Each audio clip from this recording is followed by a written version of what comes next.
Yo guys, check. Kamusta mga idol? So ayan, mag-update tayo ngayong Webes. Grabe, alam nyo na, mga idol, di ba? Kasi kagabi sabi ko sa inyo, 2:30, magkakaroon ng meeting sa White House kasama ang lahat ng mga malulupit na OG sa crypto. At ayun na nga mga lods, gising na ba kayo? Nakita nyo na ba ang inyong portfolio? Anong reaction nyo pagkagising nyo? Mga idol, no? So malapit ang mga update natin ngayon mga lods, no? So alam nyo na, like, subscribe, comment, and click the notification bell. Libre po lahat yan mga lods. Napakalaking tulong yan sa aming mga maliliit na content creators. Thank you agad. Thank you po agad sa mga gagawa niyan, no? So ayan, saludo sa lahat ha. So ito, umpisahan na natin, no? Bago natin tignan yung chart, sa news muna tayo, okay? Para malupit ang update natin. So dito mga lods, kita natin na kahit green, no, paangat tayo, BTC surge to 69,000. Nag-70 pa nga yan mga lods. Nag-70 siya saglit. As 1 billion mga lodi, no, 1.1 billion in crypto shorts are liquidated in 60 minutes lang. No, kung merong mga nasama ba kayo sa statistic dito, sino ba mga naka-short diyan? Mga idol, sabi ko nga sa inyo nakaraan, parang nasa bottom na tayo, tapos mag-short pa tayo. Matindi yun. Bitcoin surge to 70,000 kasi nakita ko ng 70 kanina 70, triggering a cascade of forced selling. 1.1 billion in crypto shorts were liquidated in just 60 minutes. Mamaya malalaman natin kung bakit nangyari to, mga idol, no? Kung bakit lumipad, mga loads. Pero syempre, kung merong mga natalo, merong mga nanalo. Ito, kung titignan nyo to, meron na namang isang kasabwat si Daddy. Sabi rito, breaking, new Trump insider detected. 1 hour before the BTC pump today, this wallet opened a $68 million long. 68.5 yan mga loads. No? Naglong siya. It's already up 6.1 million and still holding mga idol. Kumbaga halos mag 100% na yung kanyang Hindi, 68 pala. 6 lang pala to. 68 million, tas ang panalo niya na 6 million. Total profit niya is 7.4 million. A 68 million bet 1 hour before the pump. Not a coincidence. Ito yung sinasabi rito mga idol. No? Siyempre, kung mayroong mga natalo dyan, malamang yung iba napunta sa kanya. Mga loads. No? At yung iba medyo na onti lang sa atin. Kasi alam niyo naman na meron tayong position, di ba? No? So ang position natin dito pa nga yan mga idol dito pa yan. Ang tagal na nito. Ito yung tinatawag kong ghost position, mga loads, yung position natin. Alam niyo kung bakit? Kasi ang position natin dito pa yan, mga loads. Ito pa, dito pa ako yan, no. Dito ko pa nilagay yan, and then tumaas na siya, hindi ako nag-profit, bumaba na siya, hindi ako nag-profit, tumaas, hindi ako nag-profit. And then pagdating dito mga idol, etong part na to na talagang liquidated na to dapat Kaya nga tawag ko dito ghost Kasi tinamaan na yung liquidation ko. Kaya kita nyo, tumagos na dyan. Oh, tumagos na dyan yung liquidation ko pero hindi ako na-liquidate.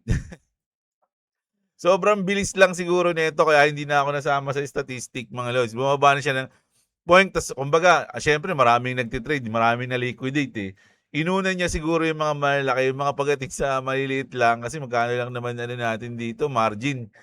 Margin natin 40 plus lang na na dollars, 'di ba? So, tinamaan na siya pero hindi nag-trigger, mga idol, and then kumbaga patay na siya dito deads na siya. Nabuhay lang uli. Kumbaga nadaplisan. Hindi ko masabi nadaplisan kasi patay na dapat to Deads na tong na to pero hindi siya tinablan, mga lods. So, kumbaga ghost na siya, ghost.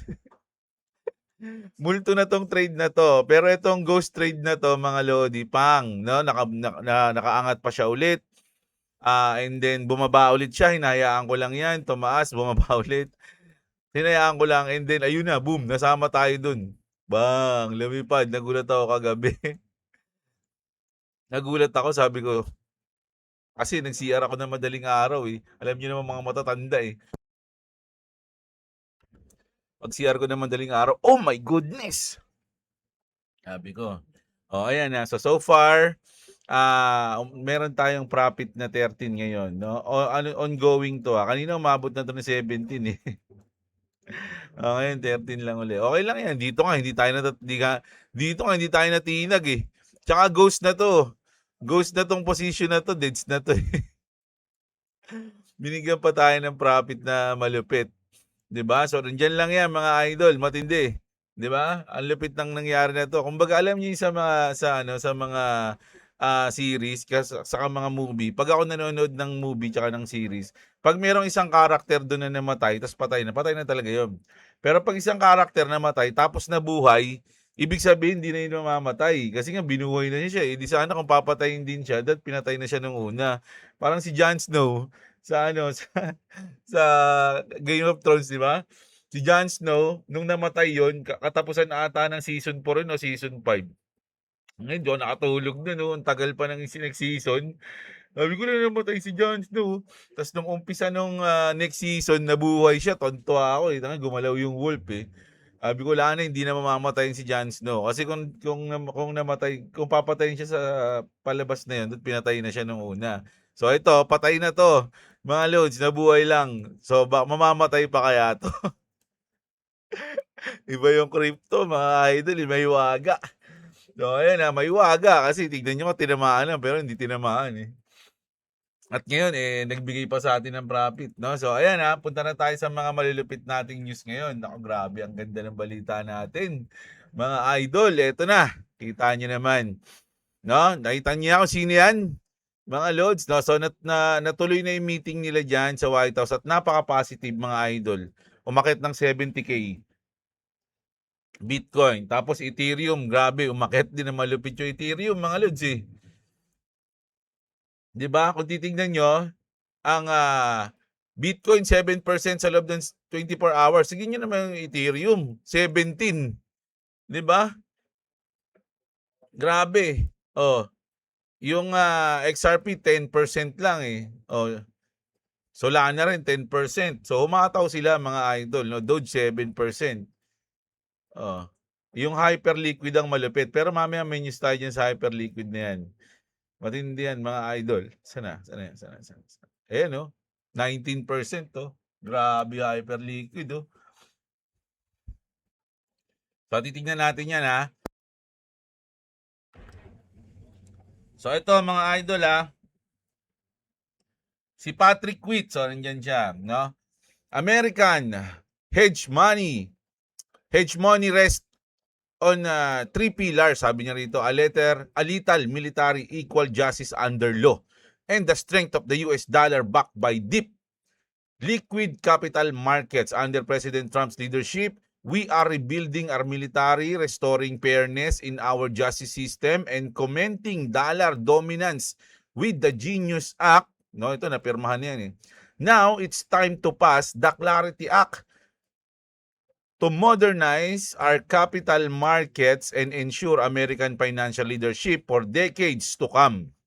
It was an honor to join POTUS and the business leaders who are making this vision a reality. So, etong mga kasama dyan, mga lods, sa loob niyan, ayun yung bubuo ng bagong financial system, kung sino man yung mga nandyan, mga idol, lalo na yung nasa kaliwang betlog ni ni Daddy Trump pa yan, no? Ay, napakagwapo niya, no, mga idol, oh.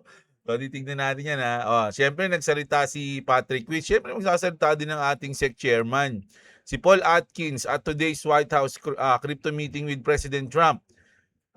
The most important priority is for Congress to send the Clarity Act to your desk. Tinuro niya si Daddy Trump, no, for your signature. And the SEC is doing everything we can to support that work. Kumbaga, eto, mga lodi, lahat ng binanggit dito talagang pinupush nila, mga idol, no, yung Clarity Act dito. Marami pa yan sinabi, although pati dito si Brian Armstrong. Today message from POTUS was clear. This administration is committed to passing the Clarity Act sa September 15, answering voters' call for consistent rules for crypto. No? Regulators, si Paul Atkins and si Chairman Mike Selig, are aligned. Congress has set a date and the entire industry is ready to get this across the finish line. Grabe. Mga lods, nararamdaman nyo na ba? 67 million Americans own crypto and they want this legislation.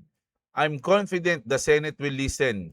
Contact your lawmakers today. Let's get this done. Ayun yung sinasabi rito. So talagang ang pinaka-focus ng meeting na to is ipaalam sa kanila, sa mga Congress na gustong-gustong ni Trump na ipasa yung yung Clarity Act, mga idol, no? At walang dapat tumigil doon, 'di ba? Ano pa? Eto sabi dito, mga lods, oh. Dito kasi parang sinabi dito na tinanggal nila si Gary Gensler. Ay, si Gary Gensler, 'di ba? We got him the hell out of here, sabi ni Trump, no? President Trump reminiscing on the firing of Gary Gensler. I think he quit and ran technically, but same result. Ayun yung sinabi niya, mga lods, no? So medyo nagtawanan pa sila diyan ng tinrash talk nila si eto na, syempre dito na yung aking idol, mga lodi, ang ating pinaka-paboritong ninong sa buong mundo, si Brad Garlinghouse, mga idol, no? Sabi dito, great to be back at the White House today alongside Real Donald Trump, Paul Atkins, and Chairman Mike, and leaders across the crypto industry, which is ito yan, ang ating paboritong ninong sa buong mundo. The big picture has never been clearer. 67 million Americans hold crypto today, no? That's 1:4. 1 in 4. Kumbaga, isa sa apat, no? Laging ganun. Crypto isn't a fringe industry. And Washington DC knows the crypto voter is alive and well. Kumbaga, parang sinasabi dito, alam sa Amerika maraming botanteng may hawak ng crypto. Kaya kung ikaw kokontra ka sa Clarity Act, malamang hindi ka na maboto ng isa sa apat, no? Isa sa apat ng mga botante, hindi ka na iboboto niyan kung talagang pipigilan mo ang Clarity Act. This president's incredible commitment to innovation and leadership around digital assets in the US has been profound. The future is bright, sabi ng aking favorite ninong, mga lods, si Brad Garlinghouse. Grabe to. Itong meeting na to, nagpatibay talaga to na talagang pinupush nila yung Clarity Act ngayon.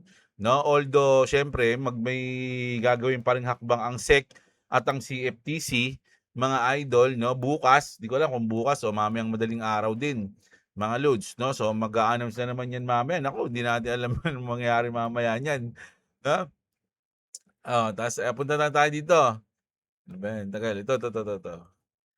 Ito, mga idol, Ripple CEO Brad Garlinghouse standing next to Trump at the White House today wasn't by accident.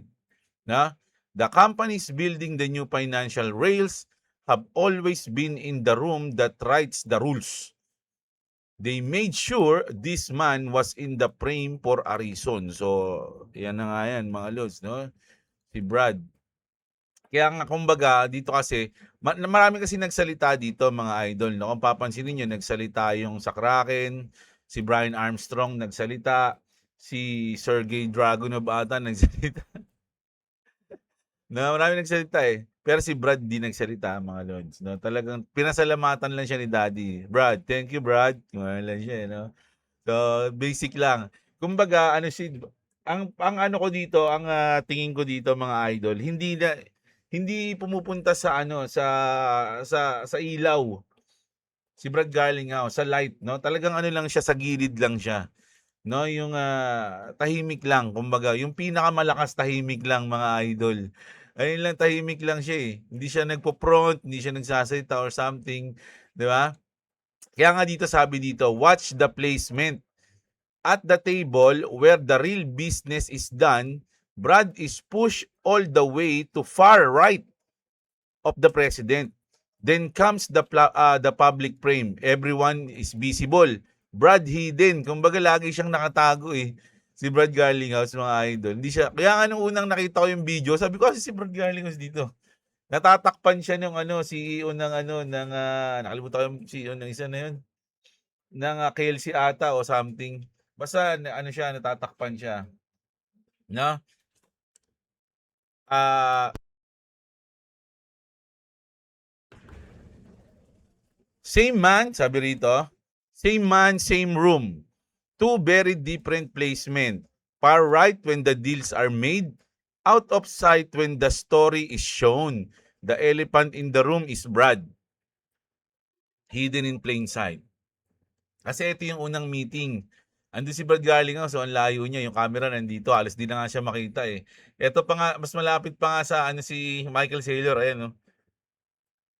Si Brad Garlinghouse, andun siya sa dulo, hindi siya nagpapakita. Tapos dito mga lodi, kayo ito, titignan nyo asan siya dyan. Nasa likod siya nito, hindi siya nakikita, mga lodi. Ito si Sergey. Oh, ito yung sa Robinhood, 'di ba? O Coinbase, Kraken, Gemini. Ay, tama ba? Ito yung dalawang magkapatid na kambal eh. Ayan oh. Oh. So, si Brad Garlinghouse, wala oh. BG the only one not in frame. Oh. Nagtatago. Nagtatago siya. Ayaw niyang makita mga lodi, no? Yung pinakamalakas nagtatago lang. So, ayun yung tingin ko diyan. Tapos dito tignan niyo naman mga lods, no? Ito yung pinaka gusto kong anuhin dito kasi ito, sabi rito, years ago, Ripple was fighting the US government. Today, Brad is holding the White House door open kasi siya yung nag-open ng pinto kay Daddy Trump eh. Sabi dito, boom. As the White House event ended, Brad Garlinghouse opened the door for President Trump. Oh, ayan, oh, kitang-kita. Oh, oh ayan na. Pag wala na si Trump, nako, kumbaga hindi na siya yung si Brad Garlinghouse mananatili sa taas yan, mga lodi. Na? What a picture, sabi dito. Grabe. Mga lods, iba na to. Nararamdaman ko na, mga idol. Oh, syempre hindi na malabo mangyari to, mga idol. Eh no. Sa tingin niyo malabo pa ba mangyari 'yan? Sa mga nangyayari ngayon, sa mga positive na nangyayari ngayon, sa tingin niyo imposible bang mangyari 'to? Sa akin napakalaki ng tsansa na mangyari 'yan, 'no? Kasi yung OCC just announced it's creating a full regulatory framework for crypto stablecoin issuer and the implications are huge. This could be the moment stablecoins finally go mainstream or the beginning of the biggest crackdown the industry has ever seen. Banks, big money, and Wall Street are watching.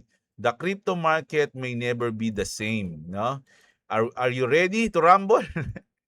Are you ready for the what comes next? For unhinged opinions, di ba? So malapit 'to. Malapit na mangyari 'to, mga idol, sa akin sa tingin ko lang. Isa sa mga alam niyo, nako, ulitin ko na naman. Nung unang bumili ako ng Ripple, lahat ng plano nila gustong-gusto ko, lahat ng nasa roadmap nila parang napaka-imposibleng mangyari. Pero isa-isa kong nakita 'yun, mga lods, no? Isa-isa nating nakita, una nating nakita nanalo sila sa SEC.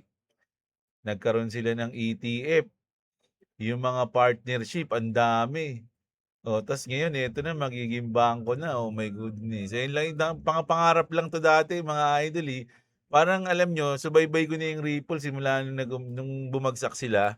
Subaybay ko na yan. Kaya parang alam niyo yun, yung parang kasama na ako. Feeling ko lang yun mga idol, no? Parang isa na ako sa mga sa mga sumasaya kapag nagkakaroon ng mga ganitong balita, 'di ba? Hindi lang ako basta nag-invest eh. Parang iba eh, hindi ko alam, iba yung feeling, mga idol. Yung sa tingin mo dati na parang imposibleng magawa nila, syempre doon ka naka-invest eh. Parang pangarap mo lang din na, sana magawa nila to, sana magawa nila to, sana magawa namin to. Parang gano'n na yung sasabihin mo kasi parang kasali ka na eh. Tapos ngayon bigla mong imposible mo nung una, hindi imposible 'yun na makikita mo si Brad Garlinghouse dito sa tabi ni Trump. Naku, parang napaka-imposibleng mangyari 'yun. Ngayon andiyan na, mga lodi, grabe. Unti-unti nang nakakamit. Kaya parang lahat ng mga sinasabi noon na magiging ganito yung presyo, magiging ganyan yung parang dati imposible, parang ngayon hindi na imposible kasi yung mga iba nga akala mo imposible pero nagawa nila eh, 'di ba? So, hindi natin alam, ano lang tayo, kapit lang tayo, mga idol, ganun lang. No, ito, isa pa 'to, mga load, Hyperliquid, ang lupit ng tinaas nito. Hyperliquid jumps 22% after Trump said the CFTC chair is working to bring Hyperliquid onshore. Kasi parang ban kasi yung ibang US mga retailer o investor sa Hyperliquid eh. President Trump said that Mike Selig is working to bring the exchange into the US in a fully compliant and legal fashion. Speaking at the White House crypto meeting, Hyperliquid currently blocks US users. O, naka-block daw yung mga US users. He did not say what an onshore version would look like or which approvals it needs. Alam nyo, kung siyempre bago mag-umpisa yung yung meeting na yan o yung parang press con na yan, mga idol, siguro alam na siguro ni Mike Selig na sasabihin ni Daddy Trump na, "Oy, President, gumagawa ako ng paraan para ipasok ang Hyperliquid sa sana pakibanggit mo doon." Kung ganun mga idol, alam nila kung pag nabanggit yun, talaga magpapump yung Hyperliquid, no? Sa tingin nyo, si Mike Selig, wala ba siyang position na long sa Hyperliquid? Di ba? Kasi kung wala, dapat di ganito ang itsura niya nung sinasabi ni Trump yun. Oh my goodness. Sabi niya, okay lang, sinabi ni Mr. President, paldo na ako nito. Nakalok ako sa Hyperliquid. Itsura na, the face of a man who 100x long hype 10 minutes before this speech, di ba? Naglong to. Boy, no? Patay ka na naman kay Elizabeth Warren. Sisitahin na naman kayo niyan. Daragis yan, no? Di ba? Paldo si Idol. Okay, di ba? So ito, nako. Matindi na naman mga nangyayari. Ito, alabas na tayo dito kasi good news na to mga idol eh. Okay na eh. 'Di ba? Waiting na lang tayo sa ilalabas ng CFTC mamaya or bukas, mga lods, no? So, pero merong isang nagpump mga lods. Ito, ang lupit, kita niyo 'yan. Sa tingin niyo ba Bitcoin 'yan? Pero grabe, hindi. Hindi to Bitcoin mga lods, no? 100%, 200%, 212%. Alam niyo kung ano tong mRNA? Moderna yan, mga idol. Moderna stocks. Alam niyo yung Moderna? Yung pinang-injection dati sa COVID, yung yung Moderna na parang company ng mga gamot, di ba? Tumaas yung stocks nila ng 212%, no? On the day, in after hours, trading following positive phase 3, meron na silang positive na phase 3 result of first, the mRNA treatment to prevent cancer. So, meron silang ganun, no, na positive na parang meron silang natuklas na phase 3 na, no, na to prevent cancer. The stocks has now added over $50 billion in market cap today. Grabe, oh. Ikaw ba naman nakatuklas ka ng prevention ng cancer eh. 'Di ba? So, Moderna yan mga idol So, kaya pumamp siya ng ganyan. Ano pa? Sa ibang news tayo, no? So, ayan, looks like PayPal is supporting Pi Network. So, may integration na yung Pi Network sa PayPal. So, sino ba yung mga malulupit dyan? PayPal has revamped its official developer ecosystem by adding support for Pi Network through its Pay with Crypto checkout program. The revision, finalized on August 11, 2026, adds Pi to the white list of about 100 crypto assets that can be used in transactions. So, pwede mo nang gamitin yung Pi Network kasama, no, ng 100 crypto pa, mga idol, no? So, kasama na yung Pi dyan, naging partner na sila ng PayPal. This will enable customers worldwide to pay with Pi at verified US business merchants using PayPal to convert the crypto assets to fiat in real time. So, pwede na kayong i-convert nyo yung Pi nyo, no, sa PayPal at pwede nyo na i-withdraw. So, ganun kalupit mga idol, no? So, goods yan sa Pi Network, okay? Nako, ito. 63 billion Wall Street giant just loaded up on XRP. Ayan, yung Beacon Pointe Advisors, one of the biggest advisory firms in America with 63 billion under management, just dropped a bombshell 13F filing. They're quietly filed into spot XRP ETFs, Bitwise XRP ETF and Canary XRP ETF. That's over 1.26 million in regulated XRP exposure from a massive traditional finance player. So adoption to. So goods na goods yan pagdating sa XRP. And then ito mga idol, ito yung last natin na sinabi ni Brad Garlinghouse, no? Sabi dito, yes, Ripple is eventually going to bring way more than 16 trillion on the XRP ledger. Na Brad Garlinghouse just spoke at Wyoming Blockchain Symposium. Garlinghouse said Ripple's acquired platform collectively touch approximately 16 trillion in transactions, comparable in scale to Visa, no? Ganun na kalaki. And he said that they are targeting to process it through the XRP ledger, yung 16 trillion, no? Which is going to be way more efficient and cost effective for institution. Alam nyo kung ano yung isang button o yung the last name in the coffin. Sabi nga nila, huling pa ako sa kabaong. Clarity Act is the legal green light, mga lords, no? So, yung Clarity Act talaga, mga idol. Ngayon ko lang nakikita na sa talagang yung Clarity Act kasi parang sinabi na, pag napasa yan, bullish talaga lahat. Pero habang tumatagal, ngayon na-realize ko na hindi lang siya bullish. Once na pumasa yung Clarity Act, ang bigat niyan, mga idol. Kumbaga, ang laki ng dating niyan, lalong-lalo na sa XRP, no? Kaya kumbaga ganun siya ka-importante. Once na may pasa yan, mga lodi, nako, mga idol, sabi ko sa inyo, lakihan nyo na yung mga minamanifest nyo, lalo na pag pag may bodega kayo ng XRP, mga lodi, no? So, grabe. Sobrang positive ng ating news ngayong araw, mga idol, no? So, kamusta kayo? Mga lord, sana medyo maganda-ganda ang inyong araw ngayon, no? Umaga ngayon, actually tanghali na pala, mga lords. So, mamaya update tayo kung ano na yung mga mas malulupit pang balita, no? Mamayang gabi, mga lords, no? So, comment kayo, babasahin natin yung mga comment nyo mamayang gabi kung ano masabi nyo rito sa mga nangyayari ngayon. At syempre, alam nyo naman na CFTC naman bukas.